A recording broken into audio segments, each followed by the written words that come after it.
Hello and welcome back. This particular video is video number 4, and we're going to focus on the Facebook pixel. So we briefly talked about that earlier, but before we dive in, I want to say that you will need to have a Facebook business account. So to do that, you'll need to go to business.facebook.com. That's business.facebook.com. You'll need to create an account so that Facebook knows that you have access to certain ad accounts. So with a business Facebook account, you are able to not only access your own account, but you'll also be able to access anyone else who gives you permissions to do so. Now, as far as the pixel goes, once you have created an account, what you'll need to do is up at the top, you'll see this events manager, and you'll see this / icon. You'll click on that, and then you'll click on the all tools down here, and then you'll click on pixels right here. Now, bear in mind that Facebook oftentimes will change around their user interface. So if it doesn't look exactly like this, then look around and you'll likely find the pixels. Now, like I said, Facebook changes their user interface a lot. Sometimes every month, sometimes very frequently. So just keep that in mind. So what you need to do is simply go to pixels right here, and then you'll land on this specific page. Now, as I briefly mentioned earlier, a Facebook pixel is merely a piece of code that you put on your website.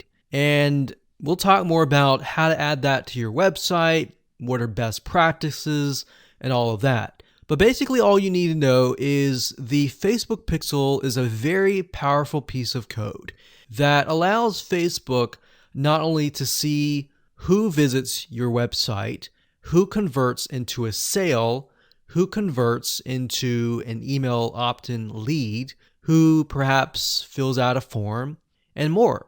It also collects a lot of data about the visitor, who they are, what sites they visit, and a lot more data. In fact, Facebook in itself has so much data that as far as being an advertiser, it enables you to reach more people that are actually interested in what you have to offer. So that's basically what a pixel is. And to set it up, all you have to do is go to this page, click on Setup here, and it'll give you different options. So you can either click this here to manually install the code yourself, and it'll basically give you a piece of code that you will install. Or as you can see here, it says Facebook Pixel currently integrates with these platforms here. So you can click that and it'll allow you to add it to these locations here. And if you are not a web developer and you have a web developer and you prefer to send that information to them, then you can click email instructions to the developer. Now, we're going to talk more about this in the next video on how to get the code, how to add that code to your website. If you're using a WordPress website, what kind of WordPress plugins should you use? And we'll talk more about that in the next video.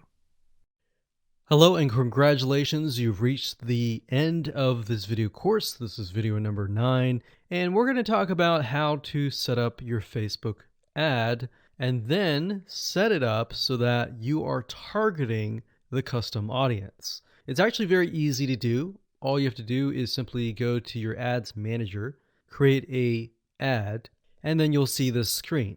Now, as I said before, Facebook likes to change up everything oftentimes once a month, or if not more. So you may not see this screen at all. You may see something totally different. But as of now, it says, how do you want to create your ad campaigns? You can create complete campaigns with all the details now, or you can simply set up your campaign structure and fill in the details of your ad sets and ads later. So in this case, we're going to do this. And then, of course, you have the campaign, you have the ad set, and then, of course, you have the ad. So it's top down. So you have the campaign, which is the overarching, essentially, covering everything. And then you have the ad set, which you can use to focus on the audience, the placements, and the budget and schedule. And then, of course, you have the ad. So as you can see here, the custom audience will be chosen under the ad set level. So at this point in time, you're going to want to choose an objective. Either you're trying to brand yourself and you're simply going to drive people to a blog post and that's it, or you can use traffic, engagement, app installs, video views, which is great for videos, conversions, catalog sales, or store visits. Now, like I said earlier, most of your objectives are going to be traffic. So we're going to go ahead and click this here. And then, of course, we're going to name the campaign. We'll call it Retargeting Test 1. You can split test, you can do budget optimization. We're not going to do any of that. We're going to keep it simple. Now, as you can see here, this allows us to focus on a specific demographic. So we've got traffic, we scroll down, and this specific area allows us to choose the custom audience. So as you can see here, custom audiences, you simply click here and you will be able to choose the custom audience. Now, I'm not going to do that now because I've got several custom audiences in there, but you just click here and then choose the custom audience. And it's really that easy. Now, location allows you to specify a specific location. So if you want to do custom audiences, anybody who visited a specific page, but is also located in the United States and is within the age bracket of, let's say, 20 to 30, or even 60, and we only want to focus on men or women, and we only want to focus on a specific language, or we want to do all. So as you are changing these items here, you're going to see a little meter on the right hand side, and this will give you an idea of your potential reach or how many people you will be able to reach. Now, if it's a custom audience, most likely that number is going to be lower.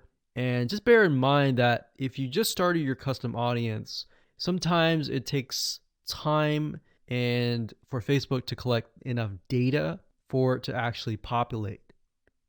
So sometimes you may not even see it say potential reach 1,000 yet because it's still populating and you're still gathering enough data. So imagine Facebook is trying to gather enough data about your audience in order for it to actually show your ad to that audience. Now, you can specify it and make it more detailed, but I wouldn't recommend that. If you're focusing on a custom audience, I would focus on the whole audience. And then, of course, you have placements. We just choose automatic, and then the daily budget. Usually a good start is $5. You can run the ad set continuously starting today, or you can set a start date and an end date. And there we go. So all the ad set level is focused on custom audiences, the targeting, and all of that. And then, of course, when we move to the ad level, that is when we begin to create the ads, the graphics, and all of that. But I really wanted to focus primarily on this so that you can see where you're supposed to choose the custom audience. So you can only choose, in this case, you can choose several custom audiences, but you don't really want to because you want to make a Facebook ad that is focused on a very specific person. And that's really all it is. And as you can see, it's not hard to do. Hello and welcome back. This is video number 8, and we're going to talk about creating a custom audience. Now, it's really not hard. I'm going to show you step by step what you need to do, and we'll give you some recommended criteria to get started. So like I said, most of you are going to use the website traffic custom audience. So I went ahead and just clicked on that one, and you're going to see this here. Now, Facebook might change the user interface, but the majority of the time it's pretty much the same. So it says include people who meet any of the following criteria. Now you can change the any to all if you want.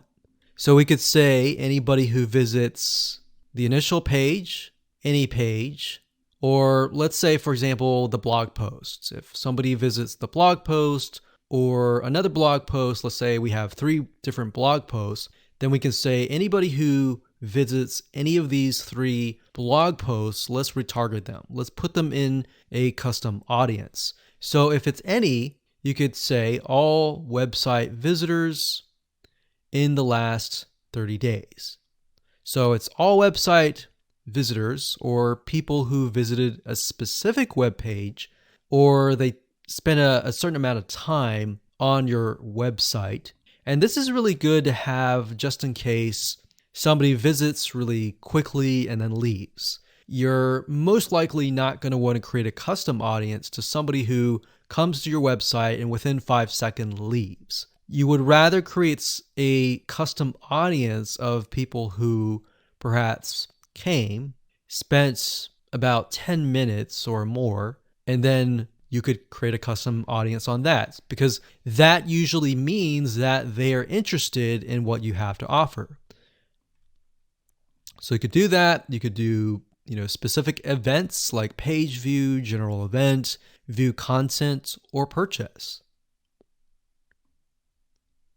Now, if it's a specific web page, then you're going to want to enter the full URL, or what you could do is you could say anybody who visits a specific web page that has the keyword blog in it or paint, something like a keyword. Now, what I would recommend is to enter the full URL right here. So you could have one here, you could include more, like so. So you could click that and include more and more and more.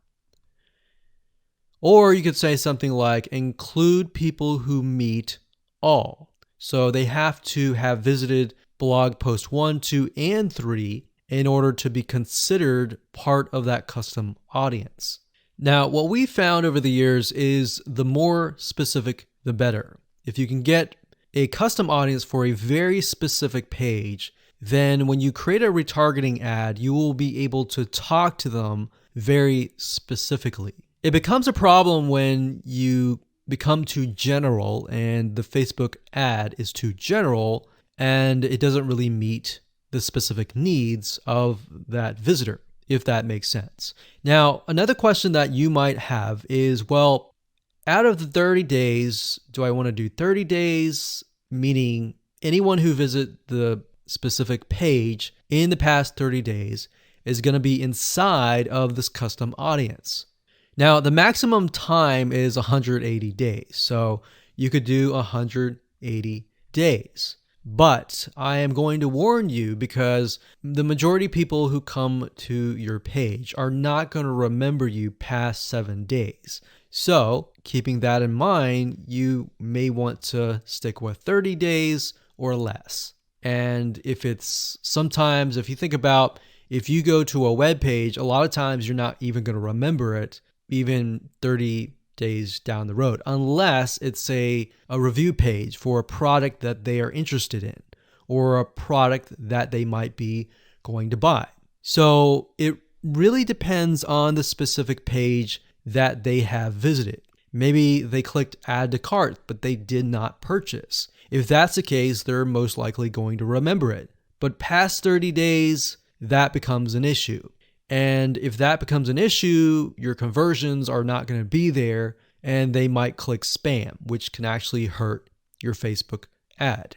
So bear that in mind whenever you're creating these custom audiences. Now you can also exclude. So you could say anyone who visits these pages, but I don't want to include maybe the third blog post. So I want to say anyone who visits the first 2 blog posts, but we're going to exclude the third one. You click exclude and you simply do the same thing and you enter the web pages there.